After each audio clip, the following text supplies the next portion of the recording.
Bien, buenas noches. Este es el programa Tecnólogo en Coordinación de Procesos Logísticos del grupo 311-8354 del Centro de Comercio y Servicios de la Regional Bolívar. En esta noche vamos a trabajar una sesión que se llama La Logística y el Comercio Internacional. Y les recuerdo que estamos en la fase de planeación y la sesión de hoy es de la fecha 15 de julio del 2025. Bien importante el tema de la logística y el comercio internacional, porque tiene mucha relación. No se puede hacer comercio internacional sin logística. Vamos a ir mirando, hoy vamos a trabajar la parte 1, que se llama la estructura del comercio internacional. Y vamos a estar mirando unos conceptos fundamentales, vamos a estar mirando un tema de bloques económicos que es bien importante entenderlo, juntamente con la sesión anterior que eran los términos Incoterm. Si usted tiene alguna pregunta durante la sesión, por favor, hace enseguida, no la demos para el final, sino enseguida para ir despejando dudas. Bien, entonces hay un concepto que se llama comercio internacional. La vez pasada estuve preguntando, pero aquí está dicho concepto.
El concepto de comercio internacional es que es el intercambio de bienes y servicios entre países, teniendo en cuenta la organización de sus mercados por bloques económicos geográficos.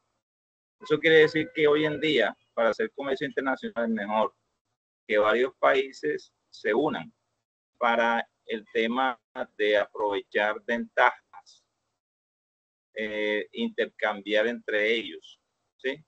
Eso es lo que hacen los grandes. Y los pequeños también siguen ese modelo de tener en cuenta esa organización de sus mercados por bloques económicos. Entonces también existen instituciones internacionales que regulan el comercio internacional, como lo son la Cámara de Comercio Internacional y la Organización Mundial del Comercio, y de esto estaremos hablando más adelante. Hay otro concepto que es comercio exterior. El comercio exterior se refiere más que todo a esa legislación que tiene cada país, ¿sí? O sea, hay un intercambio de bienes y servicios desde un país al resto del mundo. Se da entre países y se tiene en cuenta la normatividad interna e instituciones del orden nacional. Aquí por lo menos tenemos para Colombia el Ministerio de Comercio, Industria y Turismo. Aquí tenemos el de Estados Unidos y este viene siendo de Argentina, Comisión Nacional de Comercio Exterior. Este viene siendo Departamento de Comercio de Estados Unidos de América. Entonces, cada país tiene regulaciones internas, pero son muy parecidas. Por ejemplo, en el tema de alimentos, Colombia tiene ICA y tiene INVIMA. Estados Unidos tiene FDA y Argentina debe tener una institución que regule el ingreso de alimentos, ingreso y salida de alimentos. Entonces, en el comercio, digamos, las entidades no son las mismas. Nosotros tenemos ICA, pero Estados Unidos tiene FDA, pero buscan lo mismo. Buscan, digamos, regular ingreso y salida de esos bienes. Hay otro tema que es bien importante dentro de la estructura del comercio internacional, que es la logística. Yo tengo un concepto que es la ciencia y el arte, que consiste en tomar la necesidad de un cliente, traducirla a requerimientos y disponer recursos, abastecerse de materias primas e insumos, transformarlos, sea por producción, o sea, obtener un bien o un servicio que se llama transformación de las materias primas o insumos para obtener servicio, se llama seducción. Cuando se obtiene producto o servicio, el objetivo es distribuirlo al cliente final en el menor tiempo posible para la satisfacción de sus necesidades. Es como bastante extenso, pero nos está diciendo. Ahora, hay un concepto para mí que lo he usado por años, que resumo todo. La logística son soluciones que se le entregan a un cliente, simplemente son soluciones. Para mí, si usted me pregunta, profesor, ¿qué es logística? Soluciones. Yo ahí resumo, esa sola palabra dice mucho. Ahí podemos ir al concepto anterior de hablar de recursos, hablar de tiempo, etc. Y hay otro concepto que es logística internacional. Es la actividad por medio de la cual se realiza una operación de comercio exterior, sea de importación, exportación o tránsito internacional, a lo largo de una cadena de suministro entre uno o varios países. No sé si hasta el momento hay alguna...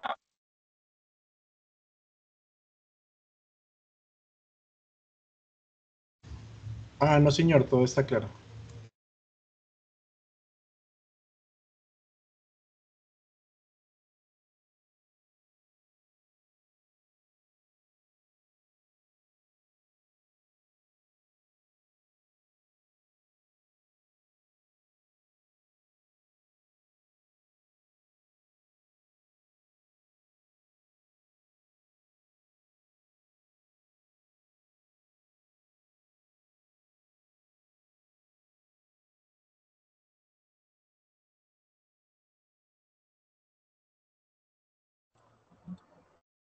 Bien, vamos a continuar. Vamos a entrar a segunda parte, se llama bloques económicos en el mundo. Hoy en día los países, digamos, para tener fortaleza, necesitan unirse por bloques económicos. Y los vamos a ir viendo y les voy a pedir el apoyo a ustedes en la lectura de cada uno de ellos. Entonces, veamos qué son los bloques económicos. Un bloque económico o bloque comercial es una integración entre varios países que comparten una zona geográfica común, o sea, están en límites, están siempre muy cerca. ¿Cuál es su objetivo? Establecer intercambio comercial entre los países miembros, comercian entre ellos, eliminan barreras económicas, por ejemplo, los aranceles. Creo que en estos días el presidente Donald Trump está estableciendo barreras económicas y una de esas barreras se llama las barreras arancelarias, que es el cobro de impuestos por la importación. O sea que el que compra el producto le toca pagar el costo de ese impuesto. Entonces se elimina esa barrera. El objetivo es ese. Hay una mayor circulación de mano de obra y capital, porque no solamente se intercambian bienes, sino servicios. Y en algunos casos se tiene una moneda en común, como en el caso del euro, que es la moneda común de Europa, de ese bloque europeo. Entonces le voy a pedir favor a Alexandra Bermúdez. Vamos a hablar primeramente zona preferencial de comercio. No sé si pueden observar ahí.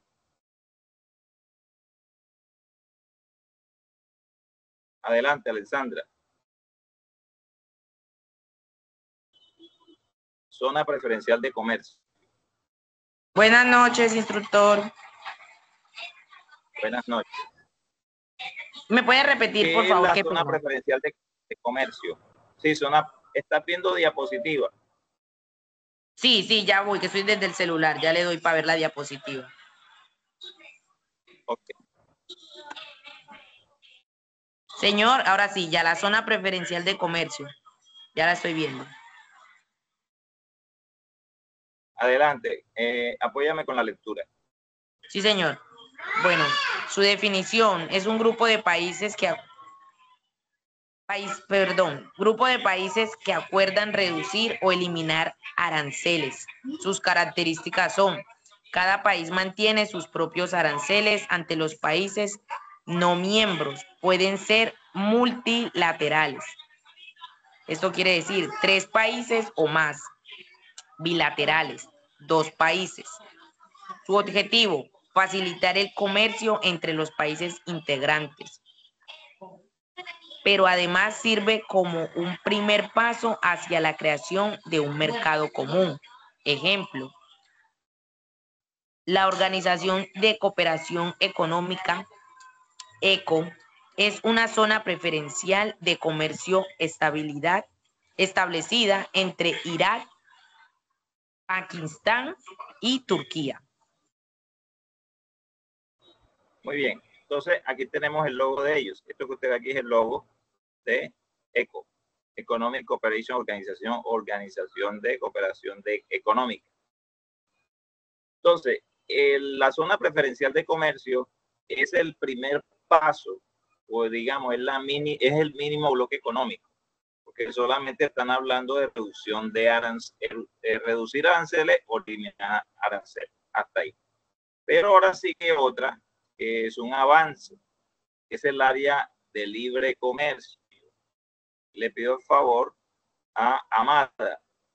Adelante, apóyanos con la lectura. Sí, dígame, con la definición. Ok.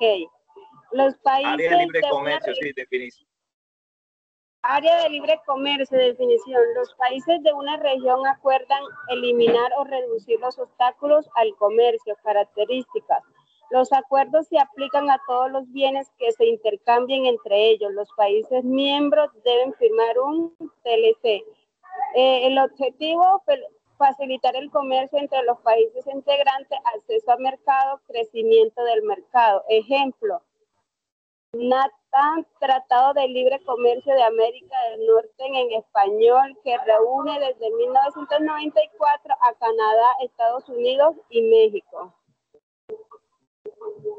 Muy bien, entonces les explico qué es el área de libre comercio. Mire que México, Estados Unidos y Canadá tienen fronteras, son comunes. Claro que México y Canadá no tienen frontera directamente, pero están unidos en el norte de América.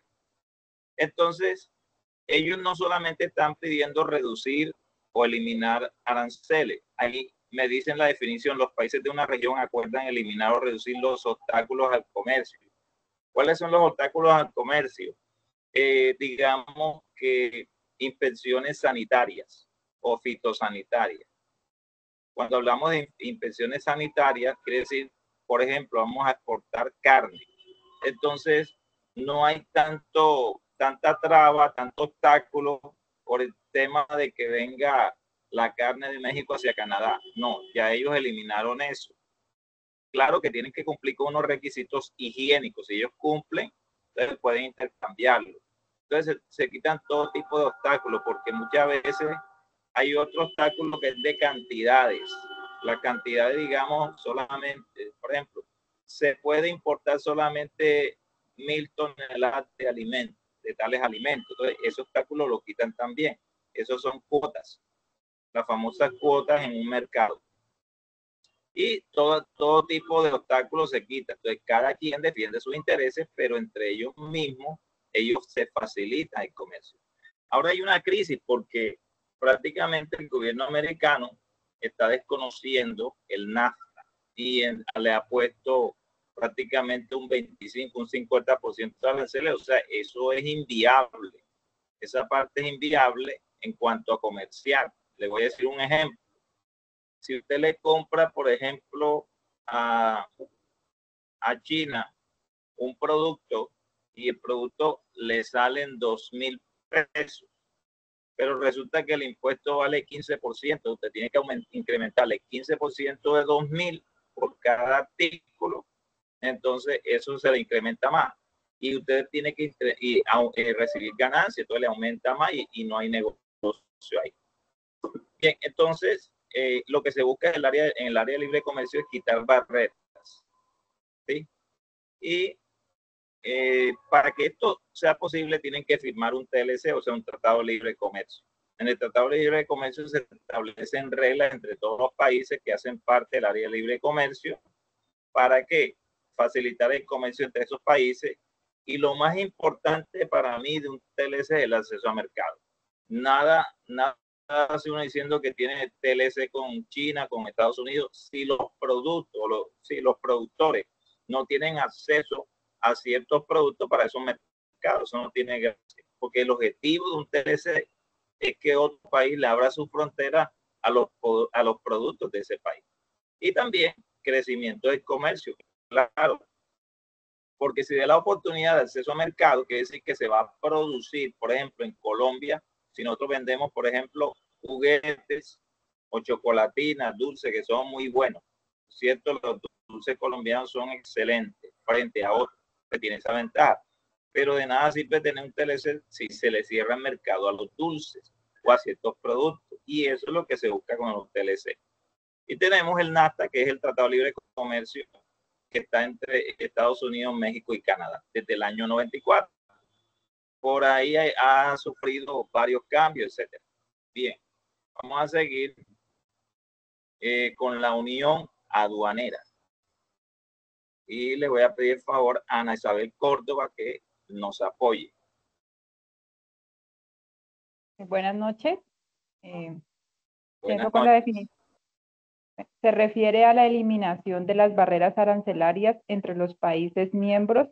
Su particularidad es que incluye la creación de un arancel externo unificado contra los no miembros. Características. Los miembros pueden negociar como un solo bloque con otros países o con otros bloques comerciales. Objetivo: facilitar el comercio entre los países integrantes, acceso a mercados, crecimiento del comercio. Ejemplo, Unión Aduanera del África Austral, SACU. Es una unión existente entre 5 países del sur africano. ¿Qué dice? Botswana. Botswana. Sí. Lesoto, Namibia, Sudáfrica y Suazilandia. Correcto, gracias.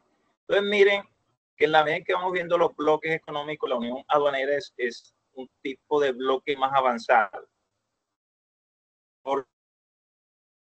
Porque ahora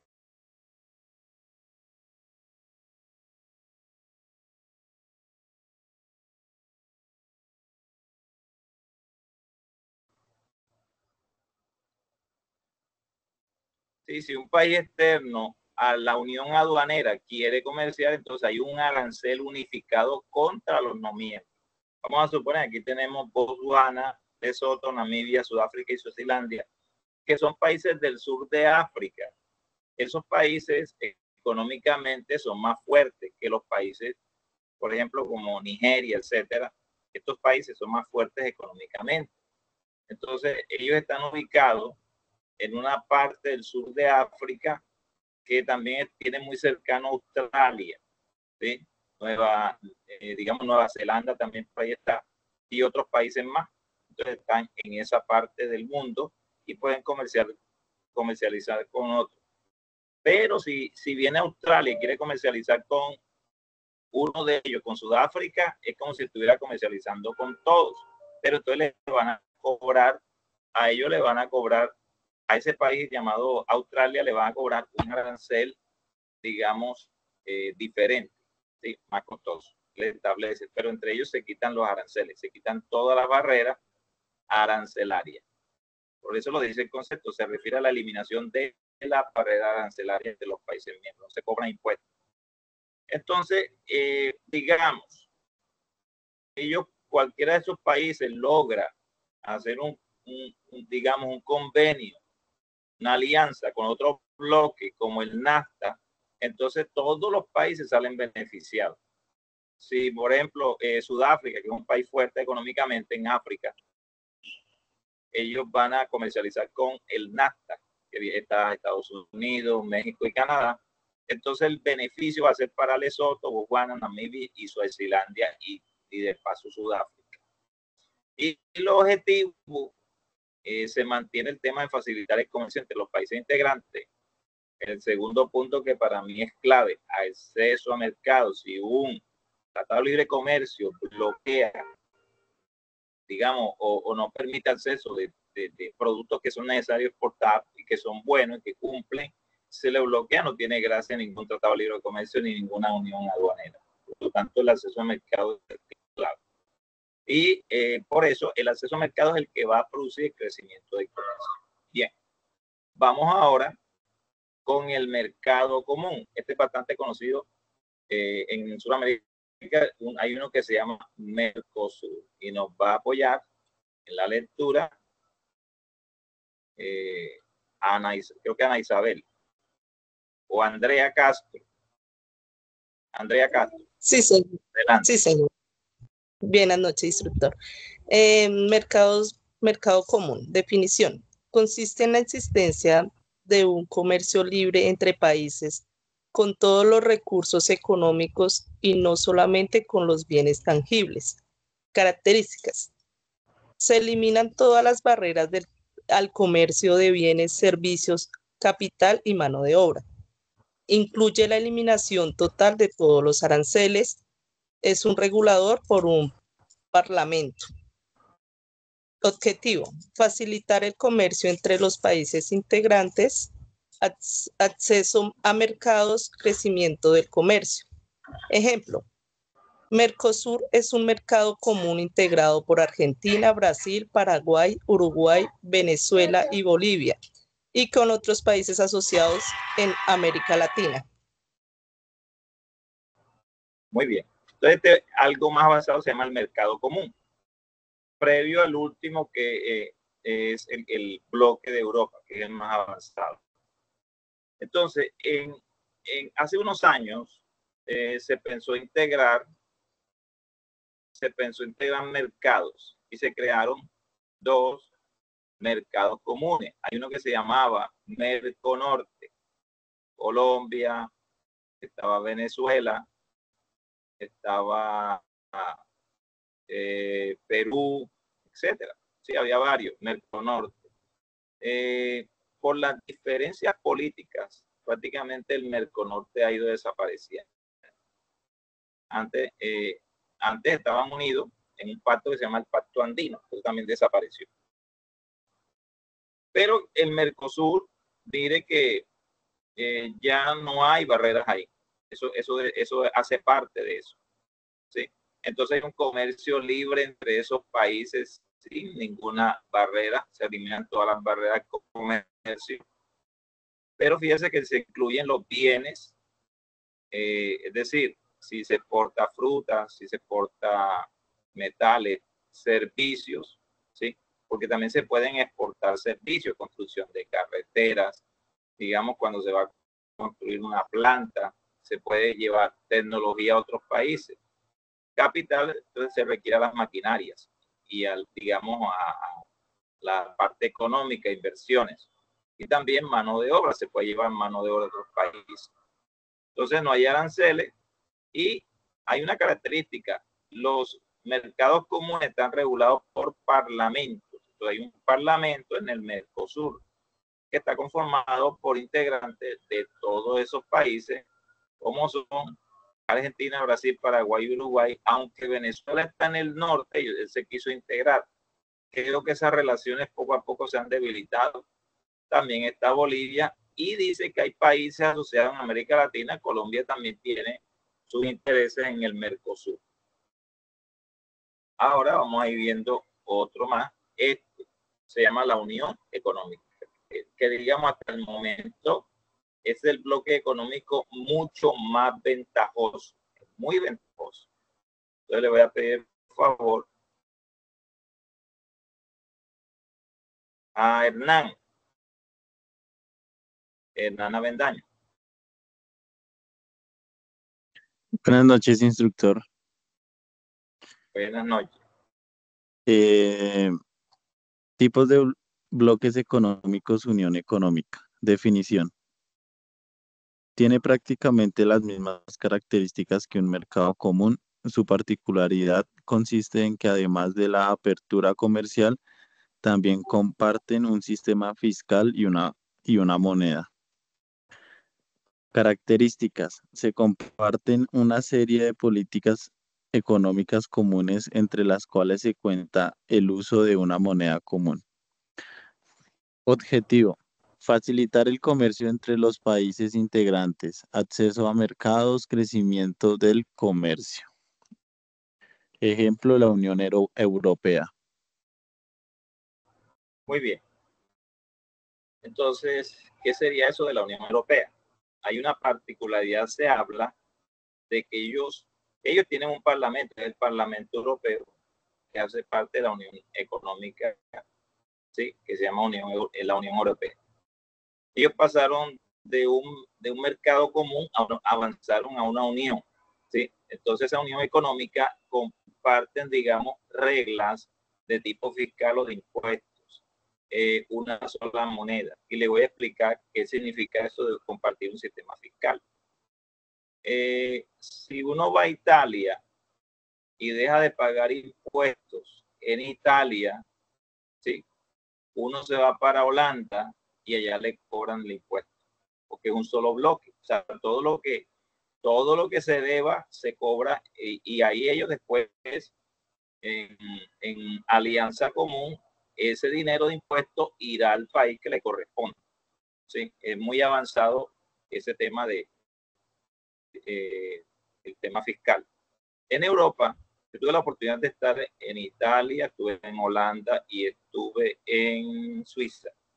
Entonces, Suiza, digamos que es el epicentro de la banca mundial. Y utiliza, digamos, hablan 3 idiomas, hablan francés, alemán e italiano. En Suiza no se habla suizo. ¿Sí? Allá no se habla suizo, sino que se habla cualquiera de esos 3 idiomas. Existe lo que se llama marco suizo. En el tema francés, ellos utilizan una moneda que tiene relación con Francia, pero también utilizan euros, ¿sí? Y quiere decir que la misma moneda que uno paga cualquier día en Italia, sí es la misma que se utiliza, que es el euro, para poder comerciar, facilitar. ¿Por qué? Porque fíjense en el caso del comercio entre Colombia y México. Entonces hay 2 monedas.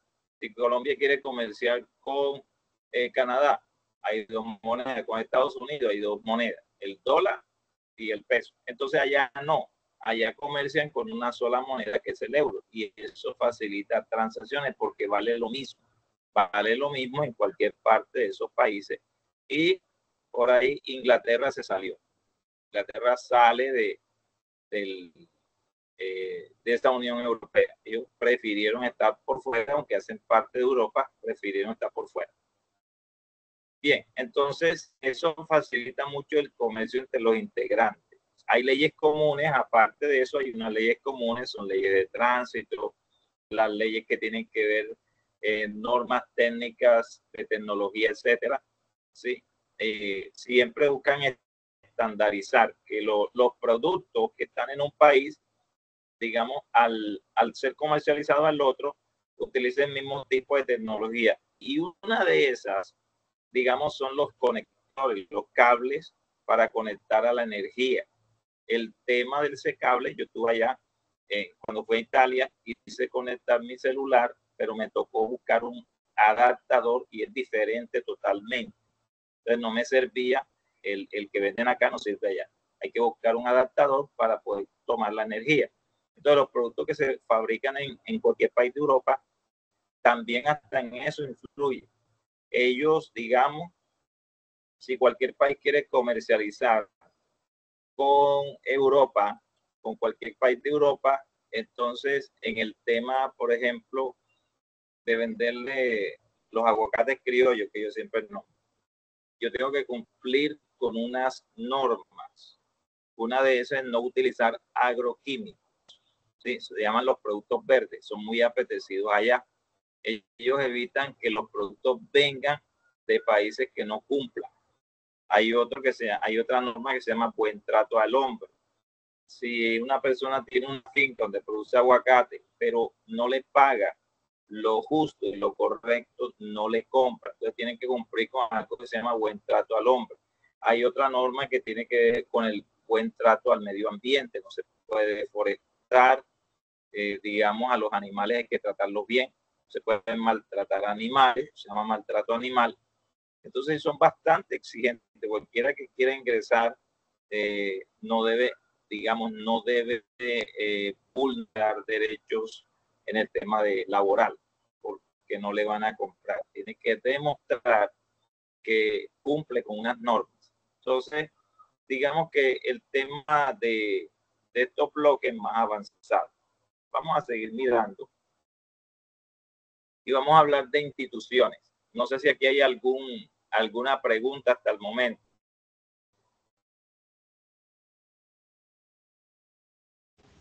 No, señor. Bueno, entonces hay tres principales. Hay una que se llama Organización Mundial del Comercio, que es la que regula el comercio de todo en el mundo. Está la OPEP, que es conocidísima, y está la Organización Internacional del Café. Que ahí yo tengo mi objeción con relación a la organización, ahora yo se la voy a decir. Muy bien. Entonces, aquí tenemos la Organización Mundial de Comercio, que es una institución que regula el comercio mundial.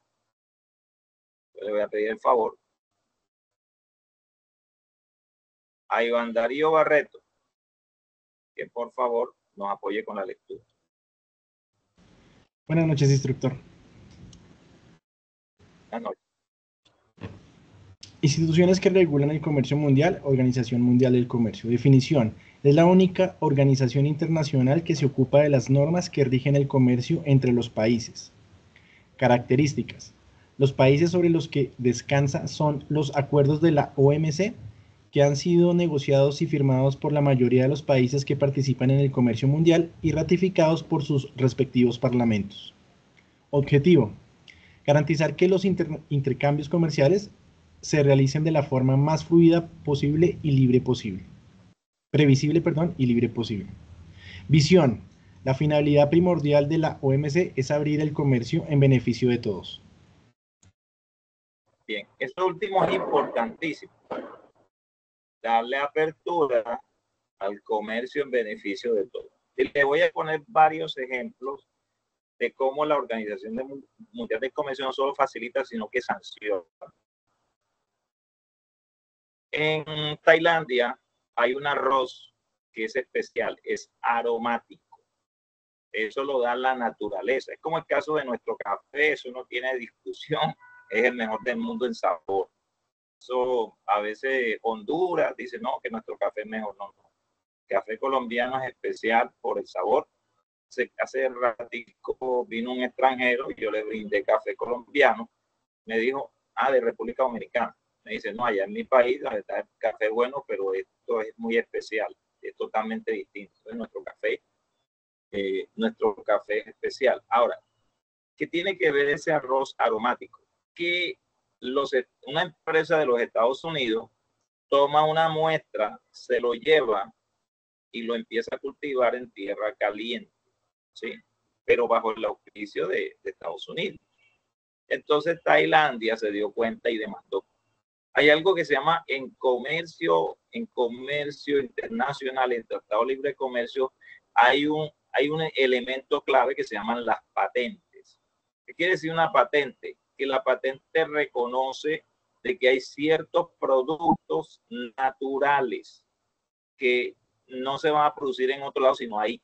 Y que para poder producirlo requiere el permiso de ese país, porque eso es, digamos que es un bien que es de ese país y nadie lo puede comercializar sin el permiso de ese país.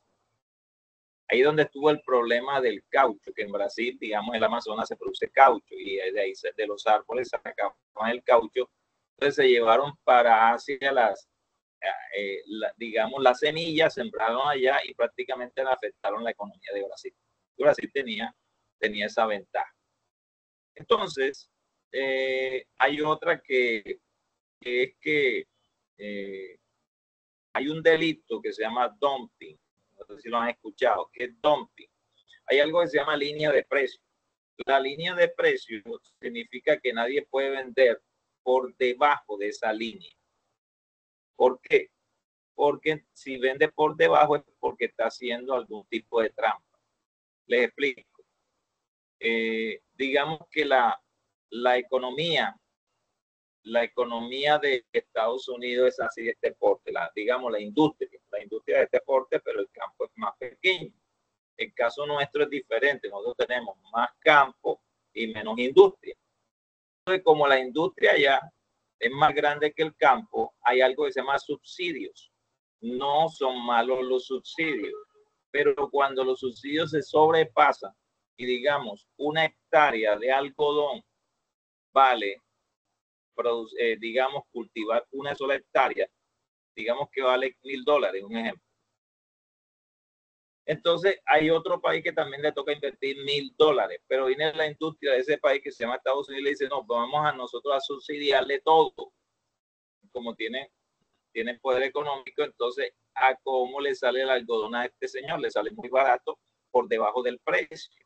Entonces cuando ese algodón sale al mercado, es un ejemplo, cuando ese algodón sale al mercado y este país le tocó pagar, a este productor le tocó pagar impuestos, pagar costos, digamos, todos los insumos, y va a enfrentarse al algodón de Estados Unidos, pues no tiene nada que hacer. Y eso le pasa a países, digamos, del norte de África, que son muy pobres, dependen del algodón, pero cuando van a comerciar no pueden, porque no se puede enfrentar a unas empresas tan grandes como las norteamericanas, que son subsidiadas. Entonces eso es un delito. Y entonces lo que se busca es igualdad. Y por eso se establece la línea de precios. Nadie puede vender por debajo, porque es un delito que se llama dumping, porque lo están subsidiando. No es que sea malo subsidiar, porque el subsidio es como digamos, es un incentivo, porque eso le va a reducir los costos, pero no a cero. ¿Sí? Colombia debe subsidiar el campo. Muy bien, entonces eso es lo que hace la Organización Mundial del Comercio, es regular. No sé si alguien tiene una pregunta. Instructor, una pregunta. Yo sí, señor. Instructor, digamos, ahí se dice que regulan bajo un mismo valor o precio o algo así. Pero, por ejemplo, digamos, uno cuando va a comprar en línea, o por ejemplo, es un ejemplo Temu, que uno compra los productos más económicos y todo eso, al valor de acá, eso no es como una falla que están haciendo al mercado en sí nacional o algo así. Bueno, yo veo que los productos que son comprados en línea son más baratos. ¿Sí? Son más baratos. Entonces, ¿quién los está produciendo? China. ¿Cierto? Y China tiene un problema con el comercio. ¿Cuál es? Esclavitud laboral. Una persona dura más de 8 horas trabajando. Para completar le ponen pañales. Y si tiene ganas de ir al baño, tiene que hacerlo ahí. Entonces son condiciones, y hay países que le cerraron mercados a China, pero China se ha convertido, digamos, en un monstruo, y que está, digamos, esa es una de las cosas, maltrato al hombre, ¿sí? No está cumpliendo con ciertos acuerdos. Y la verdad ya va en cada país que evite comprarle eso. ¿Sí? Se puede denunciar a la Organización Mundial del Comercio, pero hoy en día prácticamente los bloques económicos se están afectando por el comercio de China. Sí, pero eso tiene su contra también. Ahora, mire la afectación que tuvo Colombia con la industria del camarón. Nosotros teníamos muy buenas exportaciones. Entonces, ¿qué hizo China? China se puso a producir. Imagínense, si para nosotros producir el camarón, aquí en Cartagena se produce. Hay fincas, se produce en ciertos volúmenes. Pero China empezó a producirlo casa en casa, de cierta forma artesanal, y cuando esa cantidad, millones de chinos produciendo eso, produjo unos volúmenes enormes y unos subsidios, y eso hizo que la industria del camarón en Colombia quebró por los chinos. Muchos laboratorios cerraron, ¿sí? Entonces hubo un impacto negativo. Ese tipo de comercio es dañino. Entonces ahí es donde tiene que entrar la Organización Mundial del Comercio, pero eso tiene que ser denunciado para que pueda actuar. Ellos están regulando. Yo lo que veo cambios, o sea, al principio la Organización Mundial de Comercio era muy fuerte, pero poco a poco ha perdido el escenario sancionatorio, que pasa muchas cosas que no se regulan. Y por internet más barato, ¿por qué? Por el tema logístico. No es igual a una logística que se hace en tienda en la que se hace en línea. Es totalmente diferente de la logística. No sé si logré el tema de los precios, por eso. Es por ese tema, que es más barato. Y también por los volúmenes altos. No es lo mismo producir 1000 camisetas que 1.000.000 de camisetas. Entonces el costo de cada camiseta baja bastante considerablemente por el aumento. Entonces hay más ganancias ahí y precios más baratos. Y eso es lo que está pasando con China, que se volvió un monstruo y prácticamente, no sé si han escuchado una palabra que se llama maquila. ¿Han escuchado la palabra maquila? ¿Aló? No, señor. Bueno, le explico qué es una maquila. Vamos a buscarnos una marca como Puma. Puma es de Alemania, pero resulta que producir un par de zapatos en Alemania es más costoso que producirlo en China. Por una razón se llama mano de obra. La mano de obra europea es más costosa. Entonces, ¿qué hizo China? China se volvió atractivo, que dijo, bueno, establezcan sus fábricas acá en nuestros países, no le vamos a cobrar impuestos, le vamos a incentivar, y eso sonó atractivo, y eso fue al principio un boom, tanto que muchas empresas se fueron para allá. Hay muchas empresas que mandan a producir zapatos en China, entonces Puma es una de esas, Adidas, Nike, etcétera. Entonces, al producir de esa forma, ellos se llevan las máquinas, se llevan, digamos, la tecnología, los secretos industriales, se los llevan a China. La forma de hacer las cosas, lo que podríamos decir una receta de cómo hacer las cosas. Pero se encuentran algo ventajoso que se llama, no me están cobrando impuestos, no me están cobrando, digamos, la mano de obra es mucho más barata. Entonces, la empresa que es establecida en otro país se llama maquila.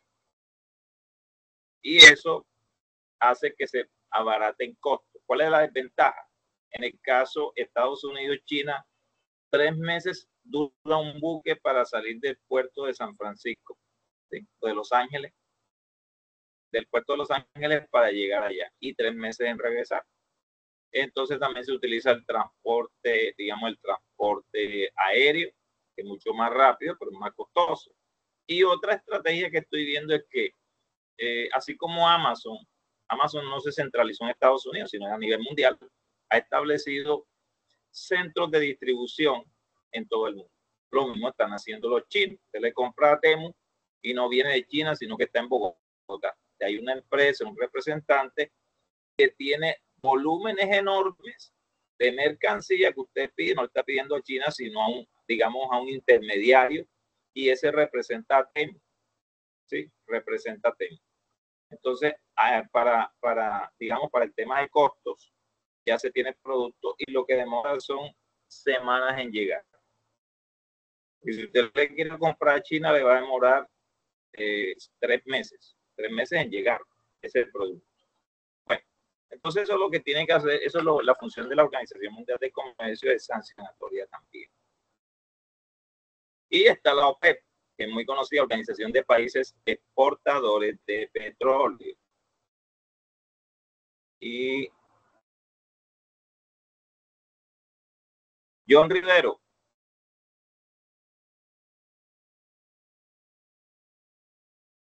John Rivero, ¿está por ahí? Adelante.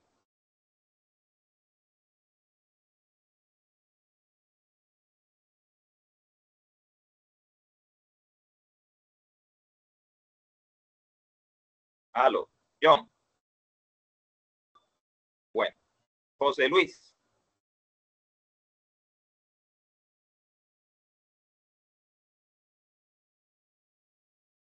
José Luis. Catri Sotomayor.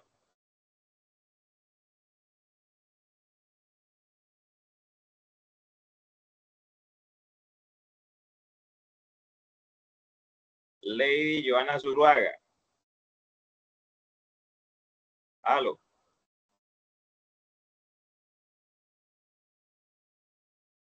Lady Joana Buenas, Zuluaga. profe. Buenas noches. Catri, adelante, Catri. Ope. Sí, dígame. Profe, lo que pasa es que a mí no me aparecen las diapositivas, no me sale en la llamada. Bien, permíteme un momentico, como que se salió de... eso es un salto que dio. ¿Y ahora? Ya ahora sí, profe. Bueno, adelante. La estructura del comercio internacional, instituciones que regulan el comercio mundial, las organizaciones de países exportadores de petróleo, OPEP.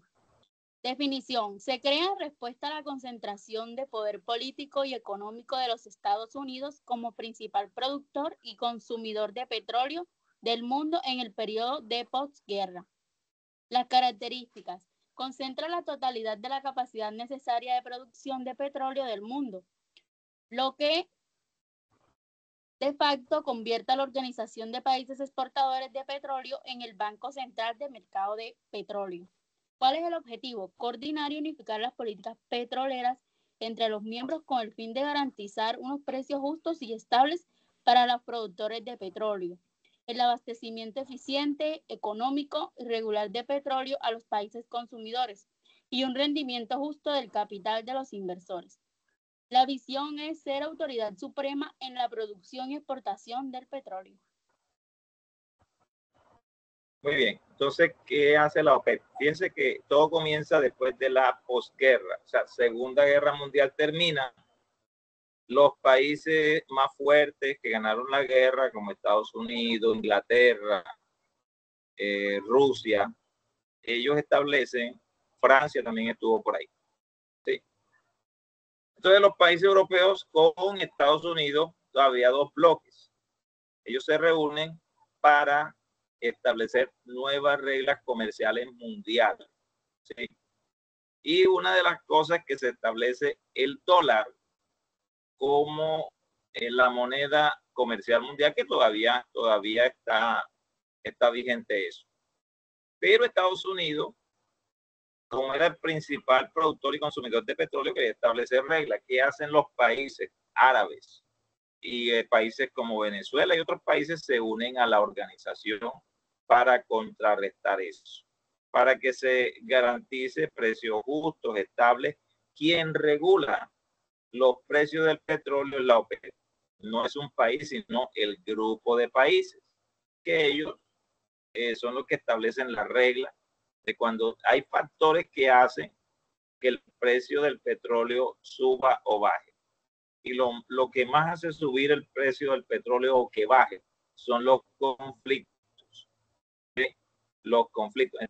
Cuando Irán ataca a Israel o Israel ataca a Irán, el precio se afecta, puede subir, puede bajar. Cuando Estados Unidos, el presidente hace ciertas declaraciones que golpean la economía o que facilitan, también se va a ver, porque el petróleo, digamos, es el oro negro, es lo que mueve al mundo, lo que mueve los buques, es lo que hace, o sea, por los, digamos, los derivados del petróleo, ahí sale gasolina, sale el marine diesel, sale el diésel, y de ahí se produce plástico. Entonces, digamos que es el oro negro. Y por eso la OPEP nace como respuesta para poder comerciar de una manera justa y correcta con el tema del petróleo. Y viene otro, y yo tengo una objeción, esto es personal, oye, eso no tiene usted por qué adoptarlo, pero es mi percepción. Pero vamos a ver.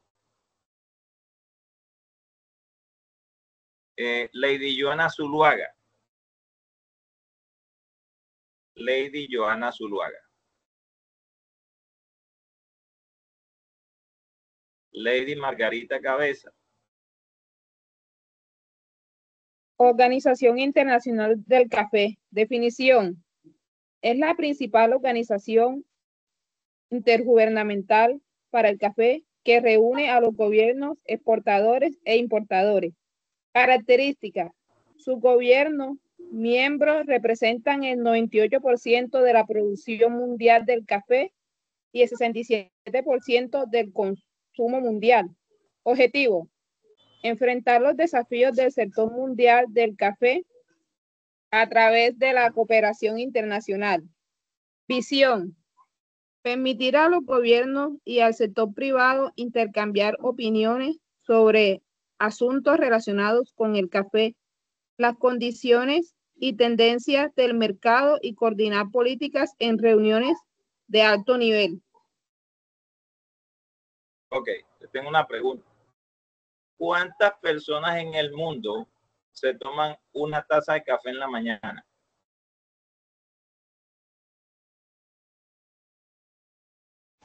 Millones.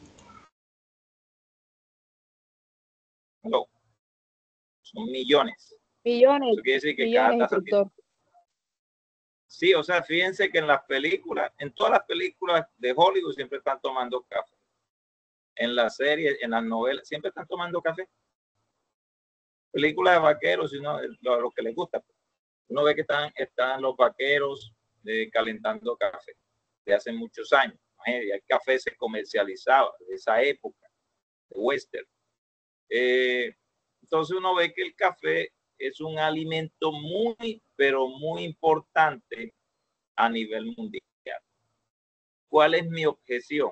¿Dónde está la Organización Internacional del Café? No está en Colombia, no está, ojalá estuviera en Brasil, por lo menos, o en Honduras, pero está en Inglaterra. Pregunto, ¿Inglaterra produce café? Para nada. Entonces ellos, esas son políticas que eso debe, para mí ese tema se debe revisar porque los países que deben, así como los países productores de petróleo como Emiratos Árabes son los que regulan, Brasil, Colombia y otros países deberían regular el tema café, la producción. Entonces a Colombia le ponen cuotas cafeteras, dice usted puede producir, digamos, puede producir los cafés que quiera, pero puede comercializar tantos sacos. Entonces, según eso, para que no haya no se afecte el precio a nivel internacional. Pero yo digo, en el tema de gasolina, ¿qué? ¿Cuánta gasolina se consume? Mucha. Para mí es más que todo un control que quieren tener con el café. Esa es la percepción mía. ¿Sí? Pero de todas maneras se regula el café y siempre se cotizan las bolsas de valores ese producto. Así que el precio siempre es $1.10. No lo he visto nunca $5 saco, sí, la libra, perdón. Entonces, estos son, digamos, entes que regulan, ya vimos los bloques económicos, con el tema que vimos la semana pasada, el tema de los Incoterms, que eso es importantísimo, repase, muy importante, más vamos entendiendo el tema comercio internacional. Para la próxima clase vamos a estar trabajando un tema de comercio exterior colombiano para que usted entienda cómo es el proceso de importación y exportación en Colombia, cuáles son esos pasos, ¿sí? Están bien desmenuzados y yo sé que va a ser provechoso. Aparte de eso, se sabe que en el comercio internacional los lugares de donde más sale mercancía son los puertos y Colombia está privilegiado porque nosotros tenemos puertos en La Guajira, tenemos en Santa Marta, tenemos en Barranquilla, Cartagena. Pronto vamos a tener 2 puertos que son de Antioquia, Puerto Antioquia y Puerto Picicí. Ellos están en construcción, va a ser zona franca, así que digamos que vamos a tener más puertos. En el Pacífico tenemos Buenaventura y tenemos Tumaco. Antes solamente teníamos unos cuantos, pero hoy tenemos más. Entonces, ese tema, ¿qué voy a hablar del tema portuario? las operaciones, ¿sí? De cuáles son las operaciones que se efectúan en lo que se llama la cadena logístico portuaria. Usted va a aprender eso.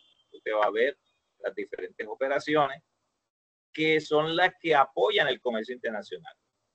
Eso, entonces vamos con temas que son clave. Fíjense que el tema de los términos Incoterm habla del tema de transporte terrestre, transporte aéreo, transporte marítimo, fluvial, prácticamente. Entonces necesitamos saber qué pasa. Sí, hay mucha gente que está en el interior del país y dice, ya se fue el camión de café, pero ¿qué pasa después cuando salió ese camión? ¿Cómo llega? ¿Cómo se recibe? ¿Cómo se descarga? Tuve la oportunidad en Sociedad Portuaria Regional de Cartagena recibir muchos sacos de café. Entonces hay un proceso. Entonces tenemos que entender eso de cómo se recibe la mercancía, qué se hace con ella, cuáles, digamos, son las exigencias frente a en una instalación portuaria. Porque lo que prácticamente una instalación portuaria es como si fuera un mundo diferente, como si fuera otro país, una ciudad. O sea, lo que sucede ahí dentro son operaciones logísticas que les voy a explicar mejor. Entonces las voy a dejar ahí para poder explicárselo gráficamente. Y para ¿por qué lo voy a hacer? Para que usted tenga un panorama más amplio de cómo se va la mercancía en los buques. Hasta allá vamos a llegar, que carguen los buques, el tema del arribo, del tema de amarrar el buque, el tema del SAR, etcétera. Todo eso lo vamos a estar trabajando para que usted lo pueda entender, para que tenga una visión amplia de la logística y el comercio internacional. No sé si hay preguntas al respecto con relación a este tema.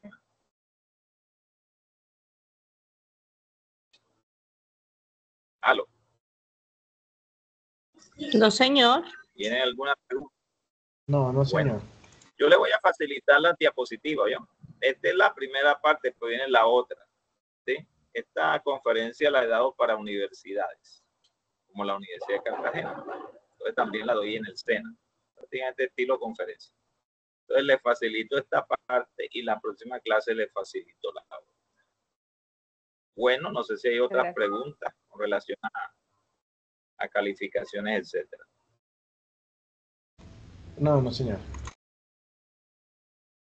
Bueno, si no hay preguntas, le deseo que pasen muy buenas noches, Dios me los bendiga y estamos en comunicación.